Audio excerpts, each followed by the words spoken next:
E no Sermão do Monte, muitas coisas importantes nós temos aprendido. A primeira delas, que o Senhor Jesus Cristo convidou os seus discípulos, separou eles num lugar que era só para eles e transmitiu toda essa mensagem. Porque Ele queria que essa mensagem fosse de seus discípulos, daqueles que o seguissem. Não só naquele tempo, mas em todo o decorrer dos séculos, das eras vindouras. E Ele começou a tratar ali com seus discípulos no caráter. Quando Ele disse, feliz, bem-aventurado, os humildes de coração. Ele começa traçando o caráter de um cristão verdadeiro, que começa pela humildade. E nós sempre temos dito que a humildade, então, é o primeiro passo para que um caráter cristão seja forjado. Porque sem humildade, sem que nós nos esvaziemos de nós mesmos, sem que tiremos aquela nosso desejo de aparecer, aquele nosso orgulho, aquela nossa vontade de ser reconhecido. Já tenho dito isso aqui várias vezes, que na minha adolescência, na minha imaturidade, até na minha juventude, eu tinha uma necessidade muito grande de ser reconhecido, de que os meus feitos fossem reconhecidos. E eu não estou dizendo isso aqui, mas claro que é o exemplo que eu posso dar para vocês, que, por exemplo, quando eu estava jogando futebol, jogando alguma coisa sozinho lá na minha adolescência, na minha infância, eu estava jogando ali tranquilo, mas quando meu pai vinha, eu queria mostrar tudo de melhor para o meu pai. Claro que eu não estou dizendo isso como no sentido de vaidade nem de arrogância, eu não estou dizendo isso. Eu estou dizendo que eu queria que meu pai reconhecesse, que meu pai me visse, que eu era o melhor, e eu dava o meu sangue, porque meu pai era minha meta, era tudo, e é ainda, é uma pessoa que eu vejo assim, né, lá em cima. Então, a gente tem esse desejo de ser reconhecido, é natural do ser humano. Mas aqui, nesse aspecto que eu estou dizendo, é bom, né, um relacionamento pai e filho. Mas na nossa vida, a gente leva isso para a vida. Eu fiz isso, eu gostaria que alguém batesse nas minhas costas e me parabenizasse, porque eu sou bom, eu sou... Então, quando Cristo vem e fala, seja humilde de espírito, esvazie-se de si mesmo, e deixa que o reconhecimento venha de Deus, do Senhor nosso Pai. E aí, Ele nos explica isso, vivendo isso, quando lá em Filipenses 2, diz que Ele se esvaziou de si mesmo, mesmo sendo Deus, não teve usurpação de ser igual a Deus, mas submeteu-se à morte de cruz, uma morte de humilhação. Mas aí quem o exaltou? Deus o exaltou acima de tudo. E a própria palavra vem dizer que a humildade vai adiante da honra. É primeiro a humildade. Por isso Cristo tratou da humildade primeiro, Ele vai descendo depois os mansos, os pacificadores, os misericordiosos. Ele faz todo um caminho que nós já falamos bastante, para depois dizer, vós sois o sal da terra, vós sois a luz do mundo. E nesses dois exemplos, ele já nos tira da formação do caráter e já nos joga para exercer as qualidades cristãs fora da igreja. Olha que coisa boa, né? Sal, substância. Nós temos que ter substância. Nós temos que salgar, nós temos que ter viver aquilo que nós realmente pregamos, viver aquilo que Cristo ensina. E a partir daí, a luz de Cristo vai brilhar em nós, não a nossa luz. Por quê? Porque nós já aprendemos lá atrás a ser humildes. E quando alguém vier e falar, olha, você isso, você aquilo, a gente vai dizer a Deus toda a glória, ao Senhor Deus toda a honra, porque é a partir dele e por ele que eu estou aqui salgando. Essa é uma característica fundamental do cristão. Realmente, do fundo do seu coração, ser luz do mundo, ser luz para que a luz de Cristo brilhe, não a sua própria. Então esse é o diferencial do cristão, e onde ele chega com essas características, ele brilha, e as pessoas vêm perguntar para ele, qual é a razão da sua luz? Ele vai dizer, é Cristo Jesus no meu coração, que me ensinou a viver assim. Feito esse pequeno resumo do que nós já falamos, nós começamos a falar também sobre Cristo e o Antigo Testamento. Ele fala duas coisas lá nos versículos 17 a 18 de Mateus 5. Ele diz, eu não vim revogar a lei, eu vim cumpri-la, verdadeiramente. Mas, se a vossa justiça, segundo ponto, não exceder a dos escribas e dos fariseus, vocês não são dignos de estarem, nós não seremos dignos de estar com Ele em glória, e não seremos dele filho. E aí nós começamos a perguntar, quem são esses? Quem são esses fariseus, e quais são os pecados? Será que nós somos diferentes, tão diferentes dele em muitos aspectos das nossas vidas, quando não nos deixamos levar verdadeiramente por Cristo? Será que muitas religiões hoje não estão seguindo os mesmos critérios e aspectos do que aquele pessoal seguia antigamente? Uma religião que foi criada para que o nome de Deus voltasse a ser lembrado. Era a intenção deles, intenção muito boa, nós falamos no início. E por isso eles ficavam exasperados quando Cristo apontava para eles e falava coisas bem pesadas, raça de víboras, raça de cobra, né? Misericórdia. É pesado, né, Monte? É pesado, né? Raça de jararaca, aqui seria aqui, aqui em Rondônia. Raça de jararaca. Já pensou, rapaz, que mal que uma serpente faz, a sutileza dela, a sutileza com que ela bem devagarinho pica em horas a pessoa pode morrer se não for tratada. Peçonha mortal.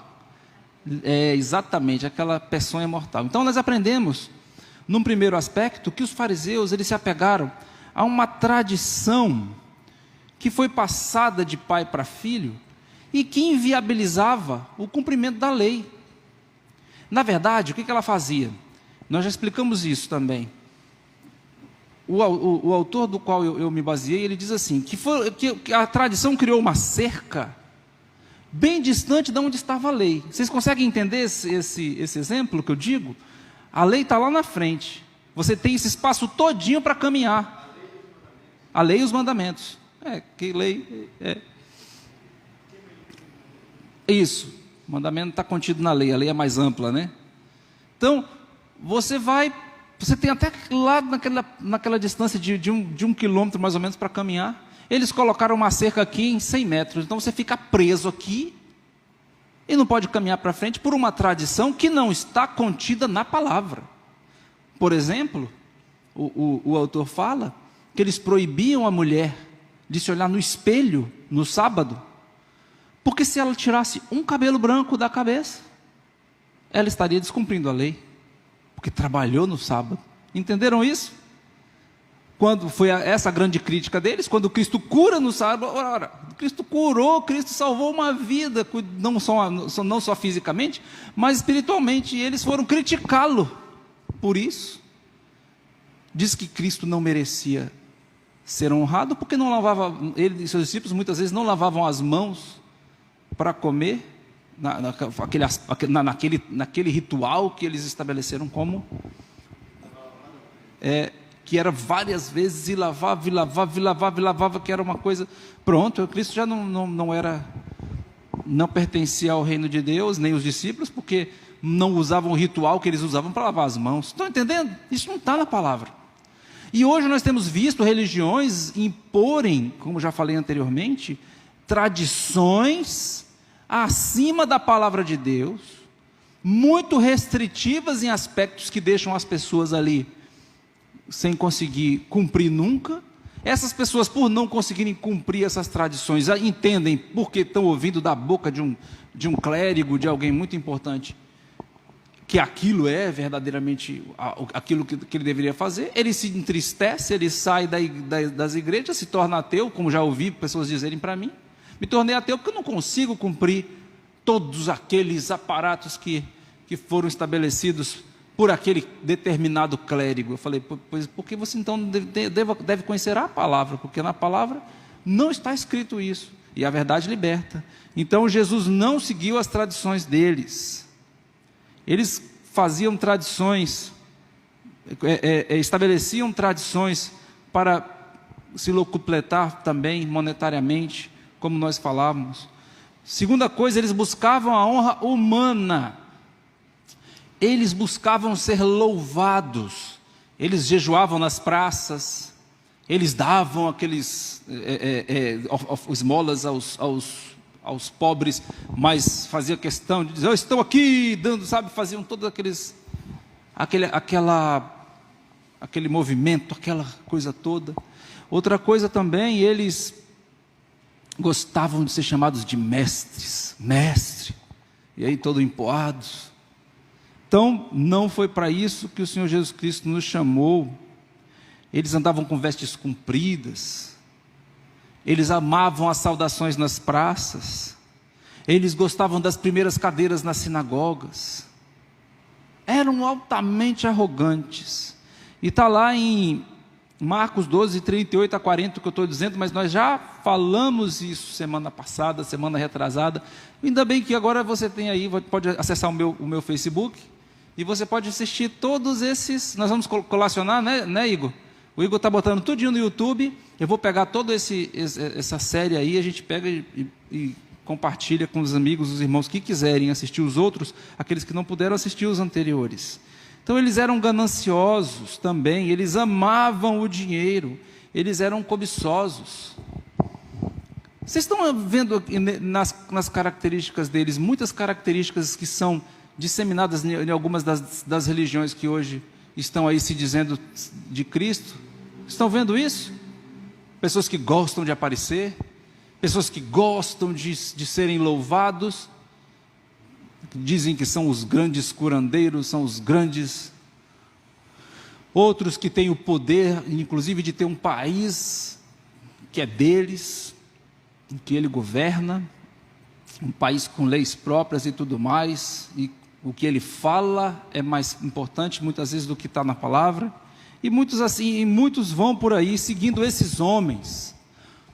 Muitos deles, desses que eu digo, que amam o dinheiro, têm tirado o dinheiro dos pobres e das viúvas, sob pretexto de devolver a eles coisas materiais, que Cristo nunca ofereceu isso a ninguém. Cristo nunca ofereceu bens materiais para ninguém, pelo contrário, ele disse: buscar primeiro o reino de Deus. E aí quando ele fala lá atrás das coisas que a gente necessita, ele fala todas estas coisas, ou seja, as coisas que a gente necessita, está falando lá, restringindo ali, todas as coisas me serão acrescentadas, não, porque eu não preciso de todas as coisas, preciso das coisas que ele entende que é bom para mim, ele vai conceder. Então, entendam que é bem diferente nós olharmos a Bíblia como um arcabouço, interpretando ela desde o princípio, e compreendendo o que Cristo ensina. É muito bom isso. Eles eram avarentos, quando Cristo disse para eles que não é possível servir a Deus, e o Deus da riqueza que é Mamon, eles ficaram muito chateados, eles zombavam de Cristo, e aqui a palavra de Deus diz, porque eles eram avarentos, porque eles amavam o dinheiro. Perdi aqui o meu. Amavam o dinheiro. E Cristo disse para eles: vós sois os que justificais a vós mesmos diante dos homens, mas Deus conhece vossos corações, porque o que entre os homens é elevado perante Deus é abominação. De novo, a gente entra nesse paradoxo, de que o que para Deus é bom, para o homem é loucura. O que para o homem é bom, para Deus é loucura. A ambição dos homens, aquele desejo de ser louvado, de ser adorado. Eu passei ontem em determinado lugar, e uma determinada pessoa que está concorrendo a um determinado cargo eletivo, estava lá no meio do povo. Na verdade ele estava chegando naquela hora. Na hora que ele chegou, aquelas pessoas que estavam agitaram aquelas bandeiras e levantaram ele, e o abraçaram, e ele ali cumprimentando todos e abraçando todos, esqueceu o Covid, esqueceu tudo, né? E abraçando as pessoas, e aquela coisa, sabe, ele era o homem, chegou o nosso fulano, o nosso pessoa, agora vamos aplaudi-lo, e ele, sabe? E aí eu fico vendo que isso para o homem é tão importante. Se ele chegasse ali, e aquelas pessoas que estavam ali, com aquelas bandeiras, certamente financiadas por ele, não fizessem isso, deixassem ele ali no canto e ninguém falasse nada, certamente todos eles seriam demitidos. Porque não deram glória ao homem, não deram glória a ele. Sabe, isso para Deus não vale nada, essa glória humana, porque aqui mesmo termina, é o que Cristo diz. Olha só que versículo maravilhoso aqui, que palavra maravilhosa, quando ele diz em Lucas 16, versículo 15, e disse-lhes: vós sois os que vos justificais a vós mesmos diante dos homens, mas Deus conhece os vossos corações, porque o que entre os homens é elevado, perante Deus é abominação. Era elevado para eles ter dinheiro, se locupletar, ter riquezas, ter fama mundana. Para Deus, isso não vale nada. E nós temos observado essas pessoas, hoje os adolescentes, os jovens, quero ser youtuber, famoso, não é mais jogador de futebol, não é mais nada. Quero fazer vídeos no TikTok, para ser famoso. Quero ter não sei quantos likes e quantas curtidas. Aí essas pessoas conseguem alcançar esse lugar, essa fama, e já se exasperam, porque quando saem na rua, fica todo mundo, não suporto isso, entenderam? Nunca está feliz, nunca há felicidade nisso. Eu estou falando isso aqui para os nossos adolescentes. Isso é coisa que não vai te dar felicidade. A felicidade está em Cristo Jesus e na humildade que Ele ensina, de não aparecer, de não querer nada desse mundo.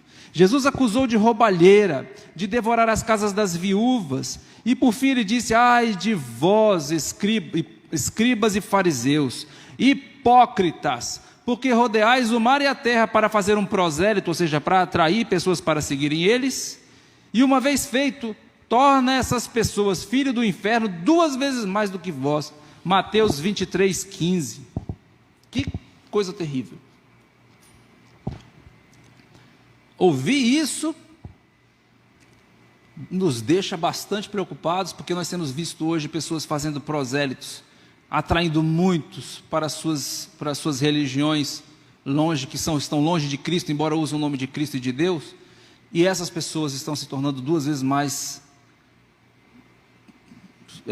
perdidas, muitas delas por conta de buscarem o louvor no homem, de buscarem o conhecimento no homem e não em Deus. Nós lembramos aqui sempre dos crentes bereanos, quando Paulo chegou ali naquela cidade altamente culta, altamente instruída na filosofia, e aqueles homens não se contentaram em ouvir a palavra de Paulo tão somente. Tudo que Paulo falava, eles contrastavam com a palavra. Espera aí, onde está escrito? Está escrito lá, vamos examinar. Realmente, está escrito isso mesmo. Paulo falava outra doutrina. De onde você está tirando isso? Está em tal lugar. Vamos procurar. Opa, está dito isso mesmo. É assim que nós devemos fazer. Qualquer palavra, qualquer doutrina pregada, dizendo que é de Jesus e de Deus, daquilo que Deus nos trouxe por meio de Jesus, daquilo que Deus nos trouxe por meio dos profetas, daquilo que Deus nos trouxe por meio dos seus servos que foram inspirados pelo Espírito a escrever na palavra, deve ser contrastada na palavra. E é isso que muita gente hoje não tem feito. Por quê? Porque a palavra desnuda os homens. Ela é como uma espada que penetra na divisão das juntas e das medulas, e ela nos traz bastante necessidade de olhar para dentro de nós. Ninguém deve ler a palavra olhando para o outro. A gente lê a palavra olhando para nós mesmos, para que nós sejamos modificados por ela. Uma outra característica, um outro pecado dos fariseus é que eles viviam hipocritamente. Nós já aprendemos aqui o que é hipocrisia: é querer mostrar algo para os outros que eu não acredito e que eu não vivo, mas eu quero que os outros vivam. Por exemplo, eu quero que minha filha seja uma serva de Deus, fiel, que ela venha para a casa de Deus, mas eu mesmo não venho, eu mesmo não pratico, eu não vivo aquilo dentro da minha própria casa. Sou um sujeito que não ama a minha esposa, sou um sujeito que vive adulterando, que vivo aí em vícios terríveis, mas quando chego na igreja, chego todo empoado, todo arrumado, engravatado de terno. Quando venho para falar aqui na frente da casa de Deus, falo de maneira, com uma retórica maravilhosa, com conhecimento muito grande intelectual da palavra, mas eu não vivo, e minha filha sabe disso. E ela vê em mim, eu estou falando hipoteticamente, tá, irmãos? Não sou eu, estou falando alguém que faça isso. A minha filha olha para mim e fala assim: esse Deus eu não vou servir igual você, não. Então, hipocrisia é isso, é viver, querer mostrar uma coisa para os outros que você não vive, que você não acredita. É isso que eles faziam, eles eram falsos. Pronto, palavra falsidade. Eu lembro da minha avó orando: meu filho, chegava na casa dela, antes de sair, ela me chamava e ela me dava a sua bênção. E ela dizia: meu filho, Que Deus te livre dos malfazejos e das falsidades e dos homens maus. Ela tinha uma bênção que ela nos dava sempre. Eu sinto muita falta dessa bênção dela, que ela dizia: meu filho, que Deus te livre dos malfazejos e das falsidades, das pessoas falsas que se aproximam de você, te influenciam muitas vezes para o mal, com atitudes pérfidas.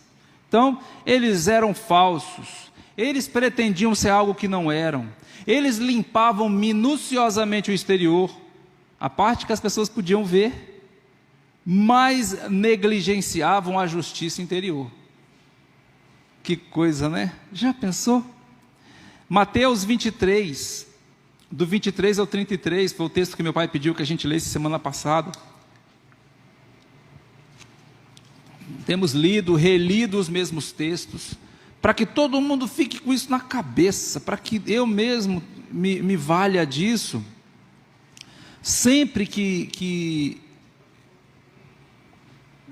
para que fique gravado na nossa mente, sempre que eu for falar, sempre que eu for agir, para que eu tenha no meu coração essas verdades.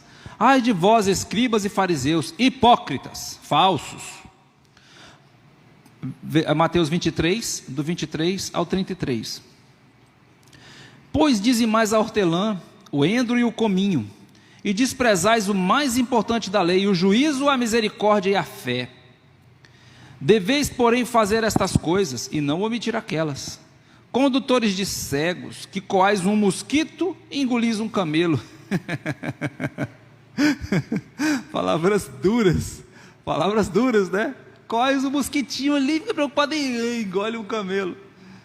Ai de vós, escribas e fariseus hipócritas, pois que limpais o exterior do copo e do prato, mas o interior está cheio de rapina e de intemperança.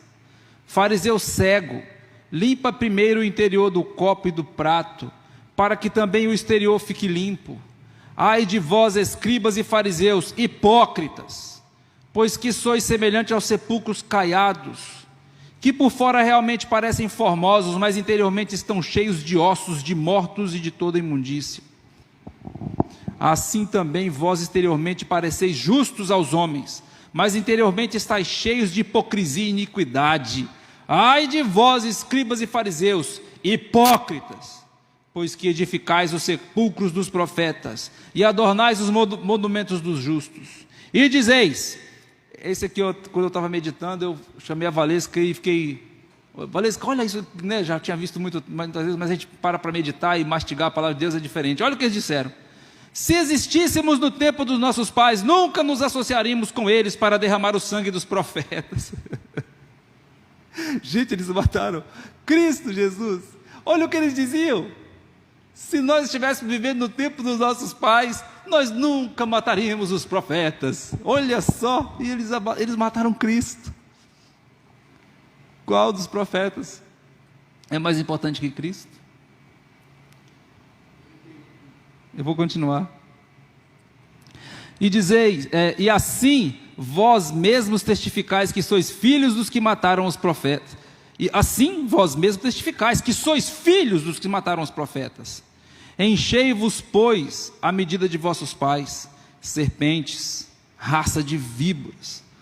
Como escapareis da condenação do inferno?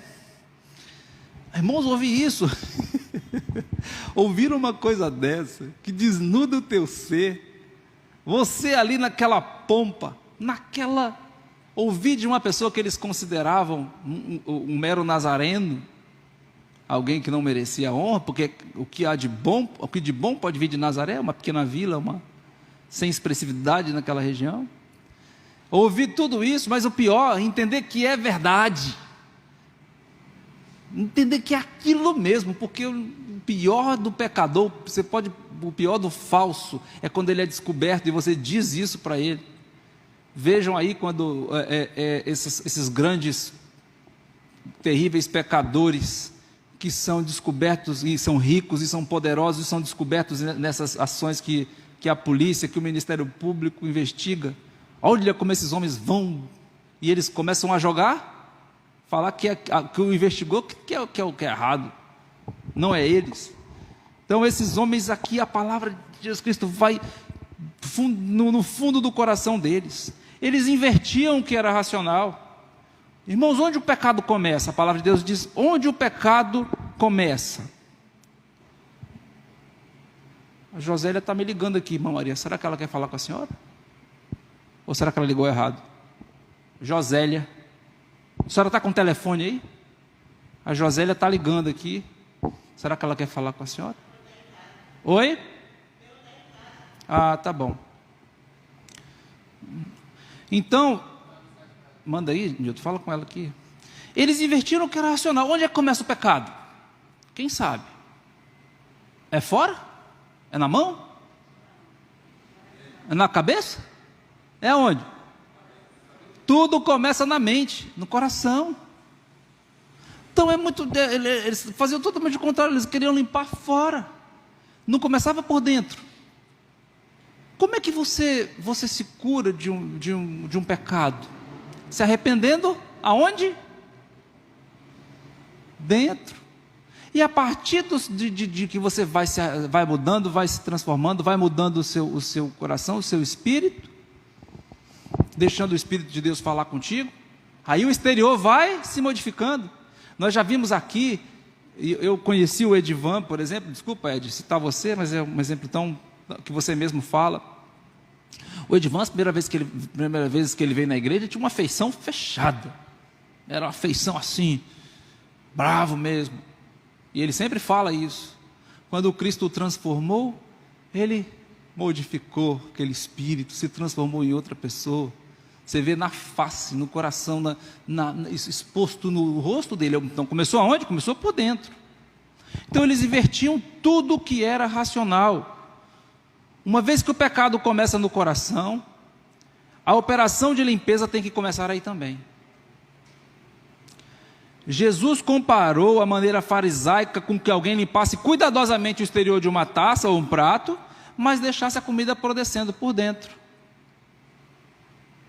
Já pensou? Um problema? Tudo certinho?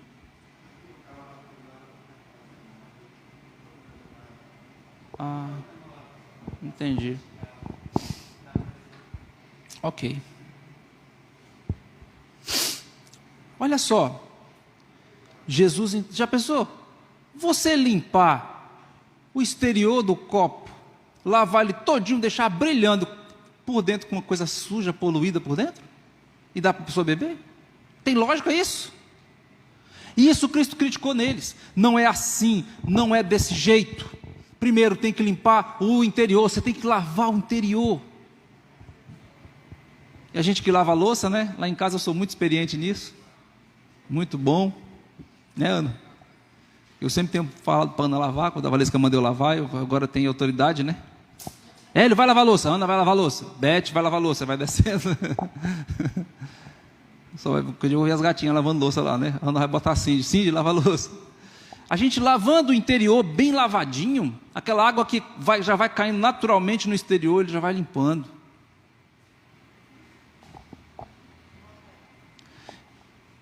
Depois eu dou assistência lá, irmã Maria, viu? Que precisar.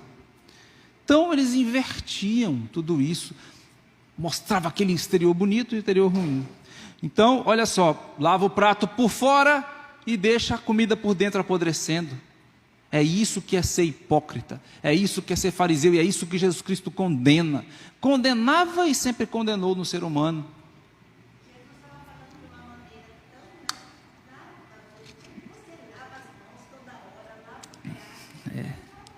Isso, Jesus, vocês não têm tanta preocupação em lavar as mãos de vocês, em se mostrar purificados? Lava também o interior, que é o mais importante. Muda o coração, muda o interior. E é isso que Jesus exige de nós e sempre quis para o ser humano. Como ele foi puro, ele seja de santos, como eu sou santo. E na palavra de Deus significa que santo é purificado. 1 Pedro 1,5, é isso? Só Deus, por intermédio do sangue de Jesus Cristo, por intermédio da ação do Espírito Santo, pode fazer no homem. Por isso só o homem redimido, o homem que se entregou verdadeiramente a Cristo, consegue ser assim. E as pessoas não vão entender nunca, olhando de fora. Elas não vão compreender nunca, porque isso não é para o ser humano que não tem Cristo, racional.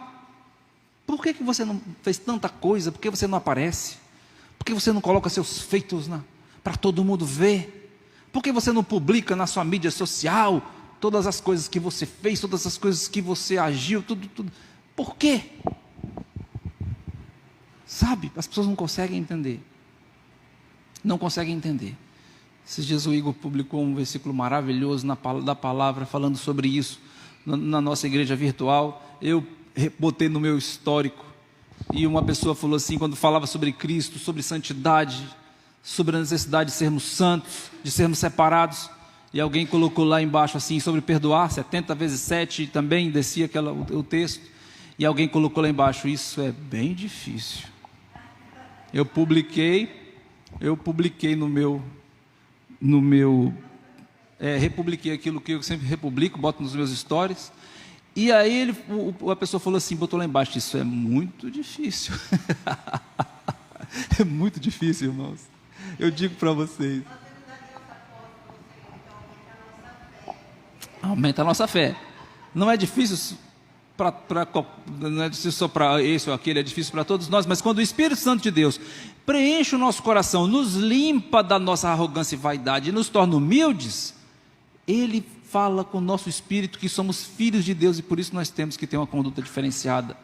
Por isso não podemos ser hipócritas, por isso não podemos ser falsos na nossa fé, por isso nós não podemos esconder a nossa luz debaixo de um alqueire. Nós precisamos mostrar para as pessoas a diferença, mas não falando, vivendo a relação de cada um aqui, até dentro de casa, de cada casal, deve refletir isso, porque nós temos nas nossas casas uma plateia muito, muito interessante. Nós estamos no palco, e os nossos filhos estão lá na plateia assistindo, e a gente no palco atuando, muitas vezes não conseguimos ver os nossos erros, mas quem está assistindo, da plateia, consegue ver todos os detalhes, do figurino,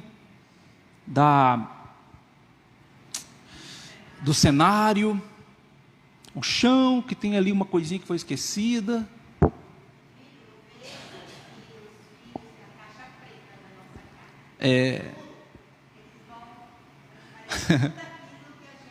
Gostei desse exemplo.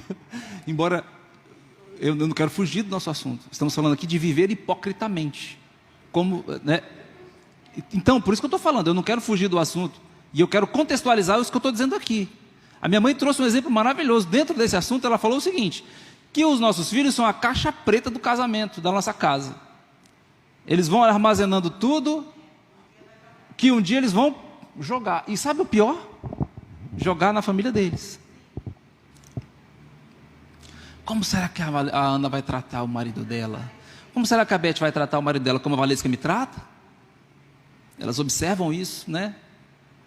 Como eu vou querer que o marido da Valesca, o marido da Ana o trate como eu trato a minha esposa? Eu posso falar assim, minha filha, eu quero que você case com um homem que trate você como eu trato a sua mãe. Meu filho, eu quero que você case com uma mulher e trate ela como eu trato a sua mãe. Já pensou? Que coisa linda, que maravilha. Se a gente é hipócrita, a gente quer mostrar na igreja alguma coisa e não quer viver em casa, os nossos filhos sabem, eles veem, e eles vão tratar as suas esposas, mesmo que nós não desejemos isso, como nós tratamos as nossas. Vão tratar seus esposos como as esposas tratam seus maridos. E aí nós não vamos poder chegar neles, sentar com eles e conversar, meu filho, você vai ser infeliz se continuar agindo desse jeito, seu casamento vai ser triste, seus filhos vão, por que, pai, você fez isso com a minha mãe? Mãe, você fez isso com meu pai? Viver hipocritamente, falsidade, exigir dos nossos filhos alguma coisa que nós não fazemos. É isso que Cristo fala no mais e no menos. Pregar no nosso trabalho, andar com a Bíblia e sempre com os versículos lá e falando para todo mundo no nosso trabalho, mas no primeiro momento sair com arrombos de ira, de vaidade, de arrogância, mentir, fazer fofoca um com o outro, e depois ir falar sobre Cristo, sobre Deus? Ninguém escuta, irmãos. Ninguém escuta. Jesus comparou a maneira farisaica com alguém que limpasse cuidadosamente o exterior de uma taça ou um prato, mas deixasse tudo apodrecendo por dentro, sem se importar com isso. Irmãos, nós temos um homem corrompido dentro de nós. Nós fomos corrompidos com a queda do homem.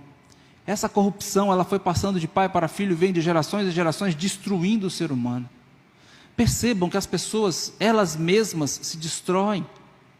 Aquelas que não têm Cristo, aquelas que não se deixam guiar pelo Espírito de Cristo, têm uma necessidade de autodestruição, nos vícios, no adultério. Tem um casamento maravilhoso, eu conheço pessoas que têm uma esposa preciosa, filhos maravilhosos, abandonam tudo isso por uma aventura, e depois que estão naquela aventura, naquela afã, aquela pessoa com quem foram se aventurar, também toma tudo que ele tem, deixa ele ou ela aí a ver navios, e ele volta, não tem mais espaço para ele naquele lugar, e aí muitas vezes tira até a vida, porque viram que optaram por um caminho errado, baseando-se nas coisas do mundo, sem limpar a sujeira do interior. Nós precisamos limpar essa sujeira do interior, essa é a nossa guerra diária, vocês sabem disso, cada um tem a sua, trava aquela batalha diária contra aquele pecado que nós temos, que nos incomoda. Os hipócritas religiosos de nossos dias cumprem seus deveres religiosos, e aí nós vamos voltando aqui para o aspecto religioso, um aspecto mais voltado ao que Cristo fala, embora ele se ramifique em todas as nossas vidas, e aqui nós não podemos pegar isso e jogar, é aquela determinada religião, aquele outro. Não, é nós, é cada um de nós. Os hipócritas religiosos de nossos dias cumprem seus deveres religiosos externos perfeitamente, mas eles estão cheios de orgulho, e inveja e ódio. E nós temos visto isso. Os fariseus demonstravam hipocrisia de um segundo modo. Eles desequilibravam-se, dando o dízimo de cada erva que colhiam. Se colhisse o endro, se colhisse o cominho, eles davam o dízimo daquilo. Mas ignorava totalmente o que a lei queria ensinar, que era a misericórdia, a fé, o amor. Ignoravam totalmente tudo isso. E Jesus Cristo continua dando o dízimo. É uma bênção trazer ofertas à casa de Deus, mas não ignorem o que é mais importante: a misericórdia, a fé, o amor.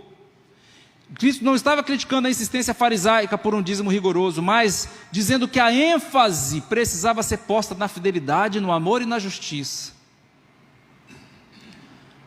Justiça, né? Algo tão caro para nós nesse mundo.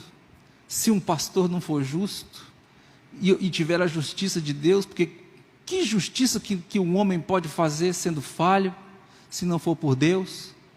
Eu nunca tive pretensão de ser juiz na carreira jurídica, eu nunca quis, porque eu não queria tanta responsabilidade na minha vida, de decidir sobre... tem juiz que decide que uma decisão dele impõe uma restrição no Brasil inteiro. Um só juiz decidindo em determinada causa. Aí eu falo em nível, né, de superior tribunal, mas ali é um juiz. Ele decide, e a decisão dele impõe uma regra que se estende por todo um país, muitas vezes prejudicando toda uma coletividade, toda a nação, por causa de uma decisão injusta. Pois bem, Jesus Cristo deseja que os homens dele sejam justos, e eles ali na frente da religião que buscava, dizia ser os emissários de Deus, sendo injustos, eles eram terríveis, como nós falamos aqui, dilapidavam os bens dos pobres e das viúvas, oferecendo longas orações em troca de dinheiro, e quando ficavam de administrar os bens dos homens que eram membros do clero deles, quando faleciam, eles ficavam de administrar os bens das viúvas e dilapidavam aqueles bens, usufruindo deles para si. Infelizmente, os escrúpulos dos fariseus em atender às minúcias deixavam que eles se sentissem justificados por negligenciar princípios elementares da lei. Ou seja, a gente está descumprindo a lei, mas nós somos tão minuciosos nessas coisas aqui, que isso aqui se justifica, uma coisa justifica a outra. A gente balanceia. Já viram agora as pessoas que estão pregando? E é uma pregação muito extensa, e de homens aí muito conhecedores da palavra, inclusive do nosso meio batista, dizendo que a Bíblia está ultrapassada. E que algumas coisas que a Bíblia diz devem ser interpretadas à luz do nosso tempo. Já viram isso? Isso está muito corriqueiro e muito recorrente. As pessoas criam doutrinas para si, que descumprem a palavra de Deus, e seguem algumas das partes que interessam a eles, e nas partes que eles querem abrir, eles querem ter essa liberdade, essa abertura para fazer o que eles querem, eles justificam, não, a palavra de Deus, ela está ultrapassada nesse ponto, a gente precisa avançar nesse ponto, mas no ponto que a eles interessa, não, está tudo certo. E estão pregando isso, estão dando entrevistas falando sobre isso. Uma dessas ficou bem famosa recentemente. E nós temos que combater dizendo que Cristo é o mesmo ontem, hoje e sempre. E que os princípios da palavra de Deus são imutáveis. E a glória de Deus, como fala aqui, imarcessível, não murcha, não desvanece, não perde a sua essência no decorrer dos séculos. Nossas igrejas, as igrejas fundamentais na palavra, aquelas que se fundamentam na palavra, elas não estão aí cheias de gente. Nossas transmissões não estão aqui com milhares de pessoas, porque aqui, como se fala, nós passamos tempo buscando, ensinando a palavra. Recentemente eu vi uma mensagem da minha tia num determinado grupo dizendo: saudade do tempo em que as igrejas adoravam o Senhor com decência e ordem. Eu fico feliz de dizer para ela que isso acontece ainda aqui. Acontece ainda na casa de Deus, aqui na Igreja Batista Bíblica, onde o louvor é com decência e ordem para Deus e não para o homem. E que o maior tempo que nós gastamos e ganhamos, na verdade, é ensinando, aprendendo da palavra. Porque ninguém que aqui fala, ensina, aprende junto. Então é isso. Muitas igrejas dos nossos dias ressaltam pontos relativamente menores das coisas e negligenciam assuntos de maior peso. Se preocupam com a saia, com a vestimenta, ou com determinada atitude, ou com guarda de determinados preceitos e tradições, mas negligenciam a salvação. Devem guardar as pequenas coisas, mas devem guardar também as mais importantes delas. Então, o que Deus insiste que nós tenhamos aqui para terminar é a honestidade, a pureza moral, o amor a Deus.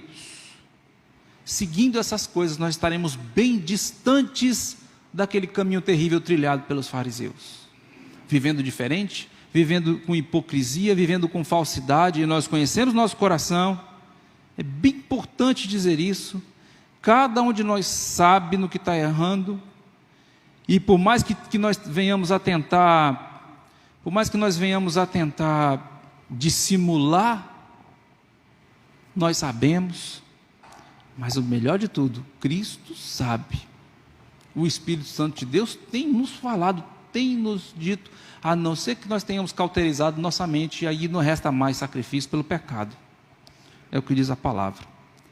Então, meus amigos, meus irmãos, que Deus mantenha o nosso coração firme na palavra, sejamos verdadeiros servos de Deus, sacerdotes de Cristo, para que ninguém tenha o que falar de nós, e nós possamos falar sim de Cristo Jesus, e nossos valores estejam firmados na palavra.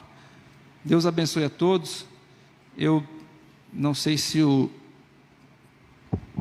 alguém conseguiu fazer algum comentário no meu aqui, não aconteceu alguma coisa hoje, não deu certo. Mas vamos orar a Deus para encerrar o culto, e logo depois estaremos também orando pelos nossos aniversariantes. Senhor, muito obrigado, meu Pai, pela Tua palavra, como ela penetra em nosso espírito, como ela não permite que nós, Senhor Deus, caminhemos pelos nossos próprios caminhos e nos percamos, Senhor Deus, em nossa corrupção. Tenha misericórdia, Senhor Deus, em tudo que formos falar, tudo que formos agir, seja primeiro temperado pela Tua palavra, pelo Teu Espírito, que tudo que sai da nossa boca, Senhor Deus, seja primeiro, Senhor Deus, observado pelo Teu Espírito e controlado por Ele. Tenha misericórdia da nossa igreja, porque temos uma grande incumbência de transmitir a Tua palavra pura, perfeita, e embora não sejamos perfeitos, sabemos que somos emissários dela, e que sejamos isso, Senhor Deus, que falemos, que transmitamos, mas principalmente com testemunho que está faltando hoje em dia, testemunho cristão verdadeiro, para que nos destaquemos, Senhor Deus, como luz e sal, verdadeiramente, é o nosso pedido, é o meu pedido para mim mesmo, perdoando, Senhor Deus, os meus pecados, as minhas falhas, as minhas culpas, Senhor Deus, que tão grandes são, mas que pela Tua misericórdia o Senhor tem me perdoado e me permitido prosseguir. Te peço por cada um que ouviu essa mensagem, te peço por cada irmão aqui, que sejamos, Senhor Deus, realmente tocados por ela para a transformação de vida. Em nome do Teu Filho Jesus, amém.